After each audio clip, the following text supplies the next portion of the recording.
आमच्या गल्लीमध्ये माझ्या घराच्या पुढे बरोबर 4 घरं सोडल्यावर राधाताई राहायची. तिचं शिक्षण नुकतंच पूर्ण झालं होतं आणि सध्या ती घरीच असायची. तिची आई दुसऱ्यांच्या घरी कामाला जायची आणि तिचे वडील त्यांच्या कामाच्या निमित्ताने नेहमी बाहेरगावी असायचे. तिचा भाऊ इंजिनिअरिंग करत होता आणि तो कॉलेजच्या हॉस्टेलवर राहायचा. त्यामुळे दिवसभर राधाताई घरी एकटीच असायची. मला तिची एकटेपणाची जाणीव होती आणि तिच्याबद्दल मनात सहानुभूती वाटायची. राधाताईचं आणि माझ्या आईचं खूप छान जमायचं. त्या दोघींमध्ये मैत्रीचं घट्ट नातं तयार झालं होतं. राधाताई सतत आमच्या घरी यायची आणि माझ्या आईला घरकामात मदत करायची. ती माझ्या आईला आदरानं काकू म्हणायची. आईला तिची आपुलकी खूप आवडायची. माझा लहान भाऊ खूप वात्रट होता आणि त्यामुळे माझा अभ्यासात अजिबात लक्ष नसायचं. त्याची सततची मस्ती बघून आई त्रासलेली होती. म्हणून आईने राधाताईला तिच्या घरी माझा अभ्यास घेण्याची विनंती केली. राधाताईला आईची काळजी आणि माझी अवस्था समजली आणि तिने लगेच होकार दिला आणि आईला खूप आधार मिळाला. मला राधाताईच्या या मदतीचा खूप आनंद झाला होता, कारण आता मला तिच्या घरी जाण्याचा एक बहाणा मिळाला होता आणि मला तिला अधिक जवळून बघण्याची आणि तिच्याशी बोलण्याची संधी मिळणार होती. तिच्याबद्दल माझ्या मनात एक अनोखं आकर्षण होतं, जे मी अजून पूर्णपणे ओळखलं नव्हतं. राधाताई आता रोज संध्याकाळी तिच्या घरी माझा अभ्यास घेऊ लागली. तिला बघून मला अत्यंत आनंद व्हायचा आणि माझं मन उत्साहाने भरून जायचं. तिच्याकडे जायला मी अधीरतेने वाट पाहायचो आणि तिच्यासोबत बोलण्यासाठी मी काहीतरी विषय शोधून काढायचो. तिच्यासोबत घालवलेला प्रत्येक क्षण माझ्यासाठी अत्यंत खास असायचा. मग मी रोज तिच्याकडे अभ्यास करायला जाऊ लागलो. ती खरंच खूप मन लावून अभ्यास घ्यायची. तिची शिकवण्याची पद्धत खूप सोपी आणि समजून घेणारी होती. ती शिकवताना कधी रागवायची नाही, उलट खूप शांतपणे आणि समजून सांगायची. त्यामुळे मला सगळं लगेच समजायचं आणि माझा अभ्यासातला इंटरेस्ट वाढत गेला. अखेर मी 10वीची परीक्षा दिली आणि माझे सगळे पेपर खूपच छान गेले. परीक्षेच्या काळात राधाताईने मला खूप मदत केली होती आणि तिच्यामुळेच माझा अभ्यास इतका चांगला झाला होता. परीक्षेच्या नंतरही मी रोज संध्याकाळी तिच्याकडे जायचो, फक्त गप्पा मारायला आणि थोडा वेळ रिलॅक्स व्हायला. संध्याकाळी मात्र मी माझ्या मित्रांकडे जायचो. आम्ही सगळे मित्र एकत्र जमलो की मग मुलींच्या गप्पा आणि थट्टा रंगायची. मुलींविषयी मला खूप आकर्षण वाटू लागलं होतं. त्यांच्याबद्दल जाणून घ्यायला मला खूप उत्सुकता असायची, पण माझ्या मनातली ही भावना कोणाला सांगायची हिंमत मात्र होत नव्हती. रस्त्याने जाताना एखाद्या सुंदर मुलीला बघितलं की माझं मन एकदम खुश होऊन जायचं. अशी एखादी परी माझ्या आयुष्यात कधी येईल असे विचार माझ्या मनात यायचे आणि मी त्या गोड कल्पनेत रमून जायचो. मला त्या अनोळखी आकर्षणाची एक हळवी हुरहुर लागून गेली होती. माझं तारुण्य नुकतंच सुरू झालं होतं आणि मुलींबद्दलचं आकर्षण माझ्या मनात जोर धरून होतं. त्यांच्यासोबत बोलण्याची, मैत्री करण्याची आणि त्यांना अधिक चांगल्या प्रकारे जाणून घेण्याची तीव्र इच्छा माझ्या मनात होती. पण माझा लाजाळू स्वभाव माझ्या आणि माझ्या स्वप्नांच्या मध्ये एक मोठा अडथळा बनून उभा होता. तरीही एक दिवस नक्की काहीतरी चांगलं घडेल याची आशा माझ्या मनात कायम असायची. राधा खरंच खूप मनमोहक दिसत होती. तिला बघून अनेक मुलांची बोलती बंद व्हायची. ती घरात बहुतेक वेळा गाऊन घालायची आणि गाऊनमध्ये सुद्धा ती खूपच सुंदर दिसत होती. तिच्या चालण्याची अदा आणि बोलण्याची शैली खूप छान होती. खरं सांगायचं तर मला ती खूप आवडायची. तिच्याबद्दल माझ्या मनात अत्यंत आदर आणि चांगल्या भावना होत्या. माझ्या मनात तिच्याबद्दल कधीही चुकीचे विचार आले नव्हते. ती माझ्यासाठी एक आदर्श होती. एक दिवस मी असाच आमच्या गल्लीच्या कोपऱ्यावर उभा राहून वेळ घालवत होतो आणि तेवढ्यात राधा तिथे एका दुकानात काहीतरी घेण्यासाठी आली होती. माझं अचानक तिच्याकडे लक्ष गेलं आणि तिला तिथे बघून मी क्षणभर पूर्णपणे घाबरून गेलो. माझं हृदय धडधडायला लागलं आणि मला काहीच सुचेनासं झालं. आता काही खरं नाही असा विचार माझ्या डोक्यात काहूर माजवू लागला.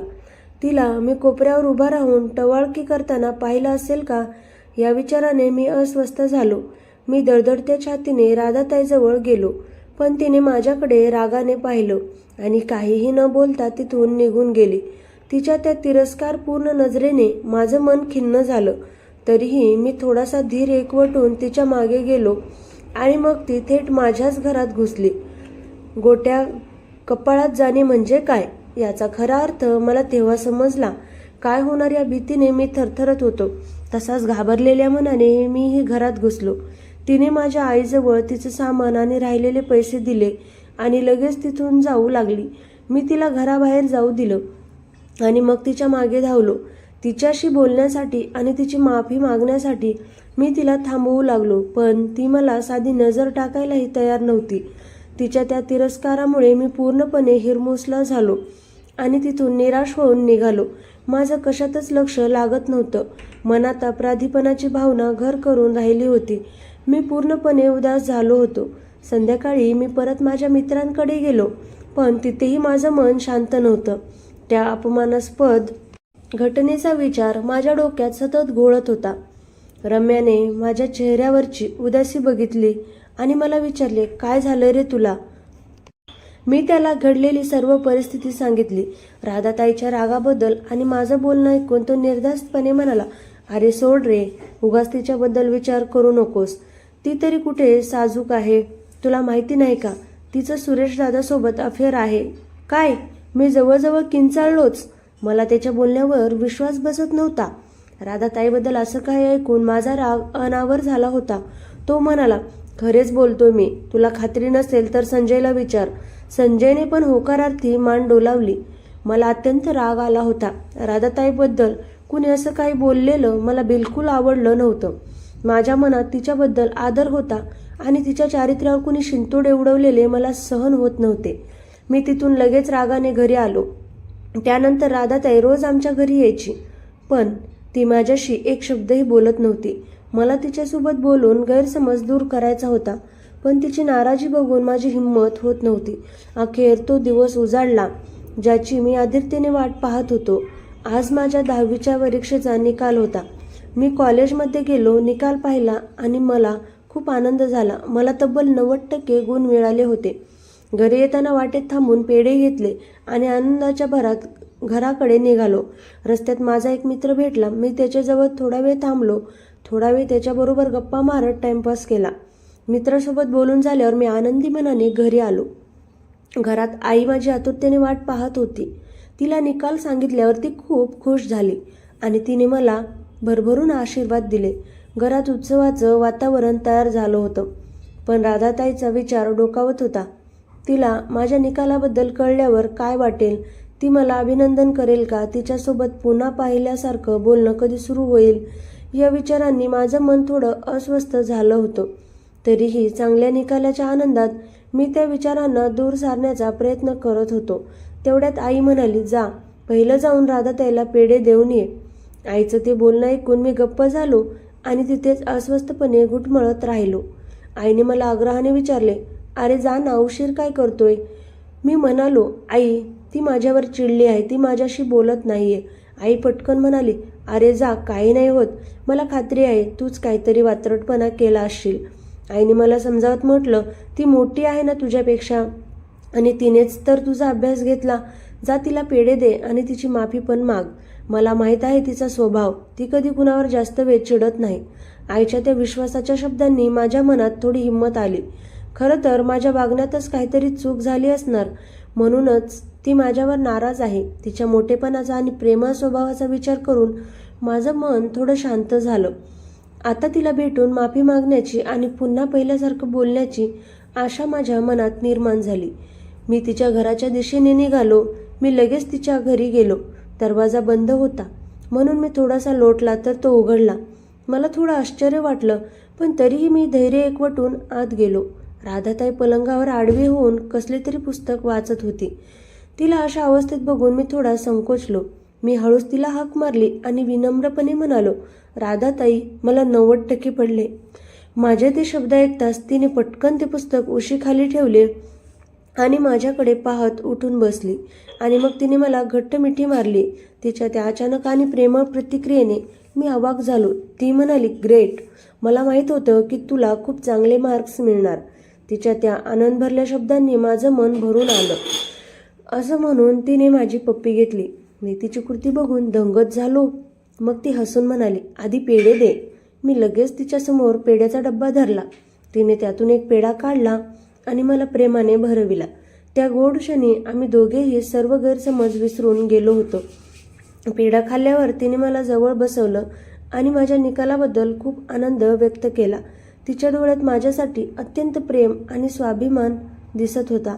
मला खूप धन्य वाटलं की तिच्यासाठी समजूतदार आणि प्रेमळ व्यक्ती माझ्या आयुष्यात आहे.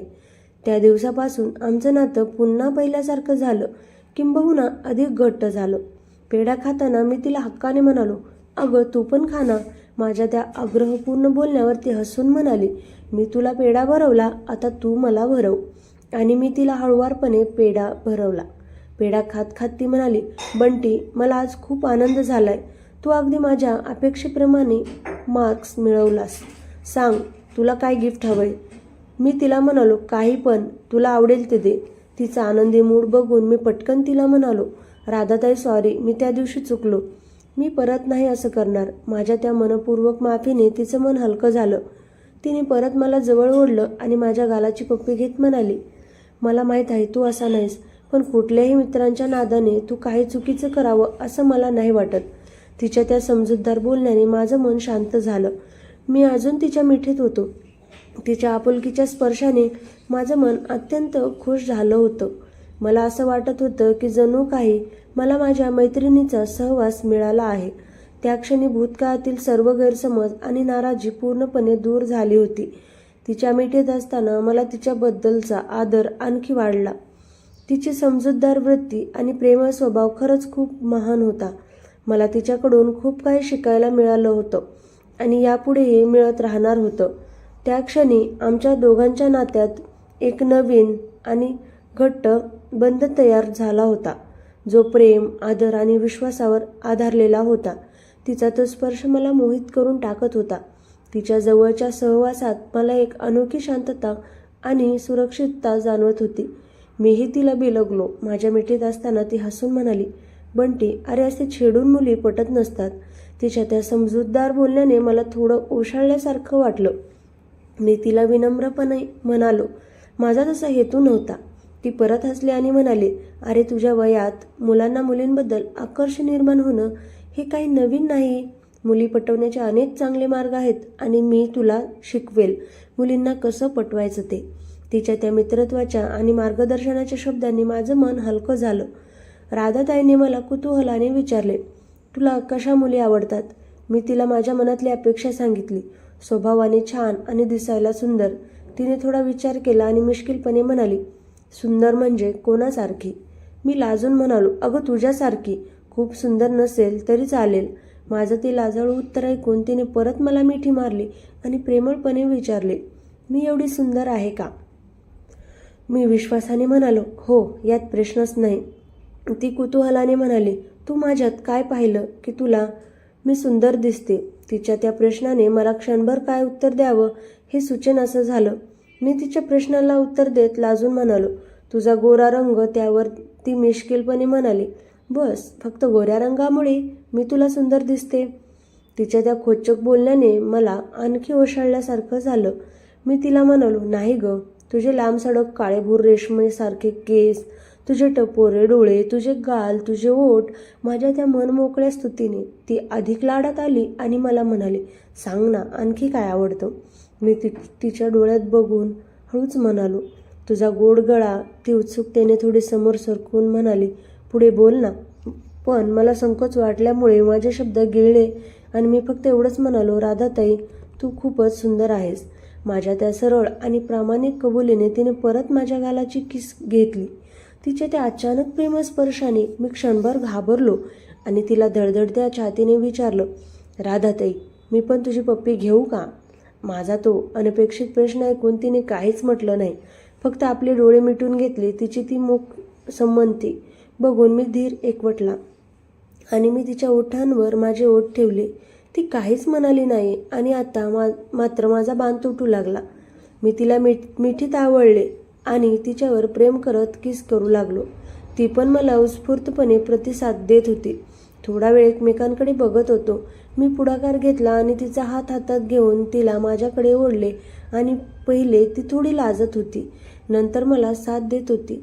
मग मी तिला दुसऱ्या रूममध्ये घेऊन गेलो आणि आज जाताच तिला मी मिठी मारली आणि मला म्हणत होती, माझे तुझ्यावर खूप प्रेम आहे.